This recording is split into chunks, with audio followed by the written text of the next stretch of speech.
Halo Bray, kembali lagi di gaptek.id. Jadi belum lama ini gue udah sempat bahas laptop gaming dari MSI, yaitu adalah MSI Katana ya.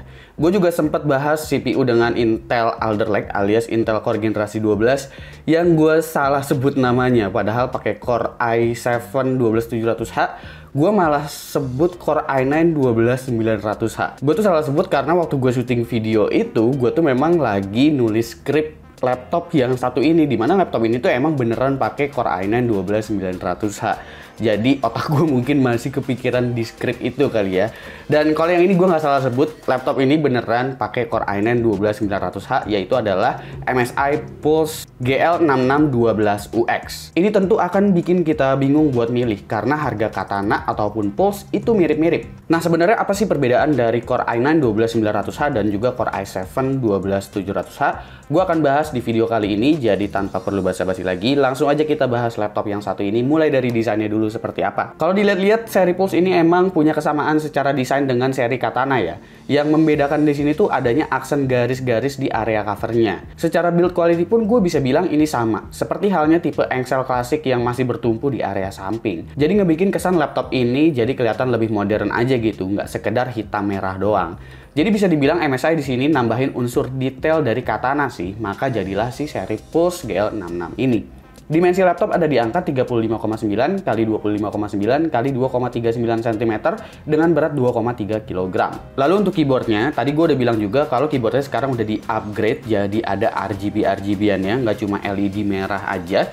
Dan untuk ini dia versinya adalah full size ya, ada numpadnya, tapi ukuran numpadnya itu dia kecil-kecil keycapsnya, sementara ukuran hurufnya dia agak lumayan besar. Padahal mungkin bisa aja sih ini kalau misalkan mau dibikin berimbang gitu ya ukurannya. Touchpadnya di sini ada garis yang seperti bentuk crosshair gitu, banyak garis-garis di pokoknya di seri ini. Di seri Pulse juga kelihatannya MSI masih tetap pertahanin PCIe bandwidth untuk slot NVMe dan juga GPU-nya. Itu sebabnya untuk Thunderbolt di sini masih absen. Jadi semisal ada laptop yang memang platformnya itu platform Intel dan padahal prosesornya memang udah mendukung Thunderbolt, tapi di I/O nggak ada Thunderbolt-nya, ya sebenarnya itu nggak apa-apa aja. Tergantung dari vendor laptopnya mau difokuskan PCI Express-nya itu untuk kemana arahnya. Karena kan si Thunderbolt ini juga memang menggunakan PCIe lane. Seperti MSI Pulse GL66 inilah. Di sini diberikan dua slot M.2 soalnya, yang dimana keduanya itu udah mendukung NVMe PCIe Gen 4. Biasanya NVMe PCIe Gen 4 ini cuma dikasih satu slot, dan satu slot lagi itu masih PCIe Gen 3. Jadi ekspansi untuk PCIe Gen 4-nya luas, dan inilah sebabnya Thunderbolt mungkin perlu absen. Dan menurut gua ini oke aja untuk laptop gaming, karena laptop gaming emang sebaiknya bandwidth difokuskan ke GPU. Dan rata-rata kayaknya pada jarang sih kalau laptop gaming tapi ditambahin device Thunderbolt lagi. Itu gua jarang lihat, tapi mungkin ada ya. Nah, untuk displaynya di sini kita udah dapetin resolusi yang lumayan besar nih untuk ukuran harga laptop ini ya, karena udah dapet resolusi 2K di laptop ini. Bahkan refresh rate-nya itu 165 Hz. Ini oke buat sekedar cari resolusi tinggi, meski dari segi akurasi warna itu belum mencapai kelas tertingginya. Oke, untuk spesifikasi lengkapnya kayak gimana sih si Pulse GL66 ini? Tadi gue udah sebutin kalau CPU-nya itu menggunakan Intel Core i9 12900H. Lalu untuk GPU dia pakai RTX 3060 laptop dengan RAM 2x8GB DDR4 3200 MHz. Ada NVMe PCIe Gen 4 SSD 1TB, Wi-Fi 6 dengan Bluetooth 5.2, HD webcam, dan juga Windows 11. Oke, sekarang kita singgung sedikit ya mengenai Intel Core i9 12900H. Apa sih yang berbeda dari CPU ini? Mungkin kita akan kenalan lagi sedikit ya mengenai arsitektur Alder Lake ini. Baik itu di versi mobile ataupun di versi desktop, itu sebenarnya secara arsitektur sama. Dia punya dua core yang berbeda, yaitu adalah P-Core dan juga E-Core. E-Core ini akan difungsikan untuk tugas-tugas yang memang nggak terlalu membutuhkan power yang terlalu besar, tapi diincar efisiensinya. Salah satunya mungkin bermain game juga kadang itu E-Core masih bisa kepake, atau mungkin pas dalam kondisi idle, atau mungkin lagi membutuhkan single threaded yang ringan gitu, atau mungkin kalian lagi sekedar kerja-kerja aja, itu bisa menghemat daya lah dengan si E-Core ini. Nah, si P-Core tugasnya untuk yang berat-berat. Tapi bukan berarti si P-Core dan si E-Core itu nggak bisa bekerja sama, alias core-nya itu nggak bisa load berbarengan. Core-nya ini, baik itu P-Core ataupun E-Core, bisa load berbarengan semuanya ya. Semisal kebutuhannya ada. Salah satu contohnya itu mungkin pas lagi 3D rendering. Semisal kalian buka Cinema 4D, kalian buka Blender, itu dia seluruh core-nya dan seluruh thread-nya akan bekerja bersamaan dan menghasilkan power yang memang besar bahkan. Konfigurasi Intel Core i9 12900H ini juga cukup identik sebenarnya dengan Core i7 12700H. Jadi ya kalaupun gua agak-agak sedikit salah-salah ngomong, emang sebenarnya Core i7 12700H atau 12900H ini, dua CPU ini tuh kayak kembar tapi cuma beda sedikit aja. Sama-sama punya 14 core dengan 20 thread. Pembeda utamanya ada di maksimum turbo alias clock speed.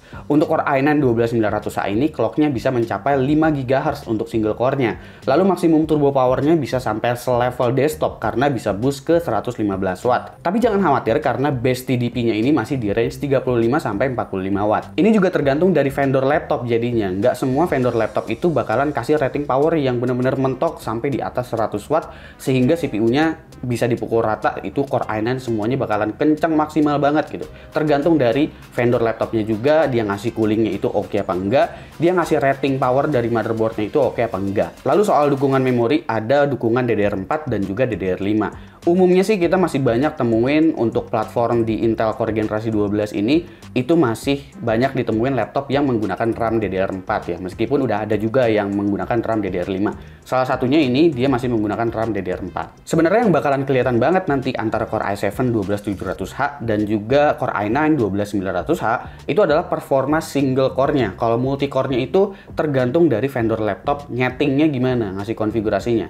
Tapi kalau soal single core, Intel Core i9 gua jamin bakalan lebih kencang daripada versi Core i7-nya karena punya turbo 1 core yang memang lebih tinggi di 5 GHz. Kita cek aja deh di Cinebench R15. Di sini single core-nya dapat di 246, sementara multi core-nya ada di 2543. Lalu Cinebench R20 di sini single core-nya ada di 678 tuh, tinggi banget.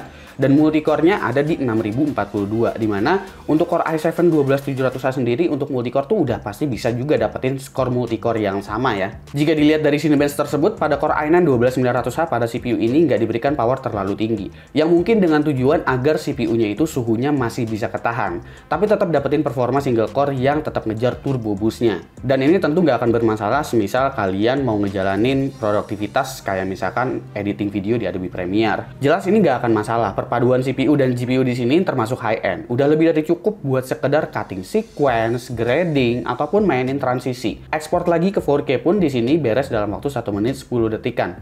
Masuk angka yang wajar sih pada project ini, meski seharusnya bisa lebih cepat. Nah, untuk RTX 3060-nya ini adalah versi 105 watt. Tapi pas gua cek stress test sih itu dia sebenarnya bisa bumping ke 120 watt. Padahal kalau dicek lewat Nvidia Control Panel itu dia dynamic boost-nya di 105 watt aja. Tapi kalau gue cek lewat 3D Mark Firestrike sih untuk graphics score-nya itu memang nggak menunjukkan bahwa laptop ini tuh punya performance yang identik dengan RTX 3060 versi 120 watt ya, karena masih di 19 ribuan skornya. Lalu untuk 3D Mark TimeSpy juga gue dapetin skor di 7800. Oke, langsung aja deh kita coba cek performa di gamenya itu seperti apa. Seperti biasa, pertama kita akan mulai dari game Death Stranding. Di sini gue menggunakan setting very high dengan DLSS quality. Rata-rata FPS yang bisa gue dapat di sini adalah 108. Sementara 1% minimum FPS-nya ada di angka 62. Selanjutnya adalah Far Cry 6. Far Cry 6 di sini gue menggunakan preset Ultra dan menggunakan ray tracing. Abis itu juga menggunakan FSR Ultra Quality. Rata-rata FPS yang didapat adalah 71 dengan 1% minimumnya di 62. Horizon Zero Dawn dengan preset Ultimate dan juga DLSS Quality dapat rata-rata di 91 FPS, sementara 1% minimumnya itu ada di angka 66. Selanjutnya adalah Shadow of the Tomb Raider. Gue menggunakan preset Ultra seperti biasa, Ray Tracing Ultra dan juga DLSS Quality. Rata-rata FPS yang didapat di sini adalah 77 dengan 1% minimum di 59. Untuk game e-sport seperti Valorant di sini, apabila kalian mau kejar 165 Hz, jelas udah sangat-sangat bisa. Di sini udah dapat rata-rata di 241 dengan preset low. Semua game yang gue tes tadi itu resolusinya adalah Full HD ya, bukan resolusi 2K. Lalu untuk suhu CPU dan juga GPU-nya, selalu ada faktor kenapa CPU atau GPU itu bisa kelihatan adem dan bisa kelihatan kencang. Salah satunya adalah sistem pendingin dan konfigurasi power. Jika menggunakan profil Extreme Performance, suhu CPU di sini udah mencapai junction temperaturnya. Sementara untuk suhu GPU sih sebenarnya ini masih relatif aman-aman aja. Untuk NVMe SSD di sini kurang lebih mirip sama seri Katana yang sempat gue review. Ini rasanya adalah NVMe PCIe Gen 4 yang kelasnya itu kelas entry, yang kecepatannya itu emang sedikit di atas NVMe PCIe Gen 3 aja, bukan yang tumpeh-tumpeh sampai ke 7 GB per second gitu. Oke, lalu bagaimana dengan harga dan juga kesimpulan untuk MSI Pulse GL66UX ini? Secara harga sebenarnya ini memang adalah harga yang menarik banget ya, karena dapat Core i9 12900H. Harganya itu ada di angka Rp25.899.000, garansi selama 2 tahun. Ada MSI Essential Backpack juga, tapi belum dengan Office ya. Dengan harga segini buat ngincer dapat Core i9 12900H sih emang kelihatannya ini jadi menarik. Dan posisi harganya cukup ngebingungin antara Pulse atau Katana. Cuma emang dengan harga segini, dapat komponen inti yang high-end, udah pasti ada hal-hal yang perlu dikompromiin. Salah satunya adalah pendingin sih. Tapi buat yang pingin incer e-core dari Core i9 12900H-nya aja, it's okay. Gua rasa ini adalah laptop yang paling budget friendly untuk dapetin CPU kelas atas Intel saat ini.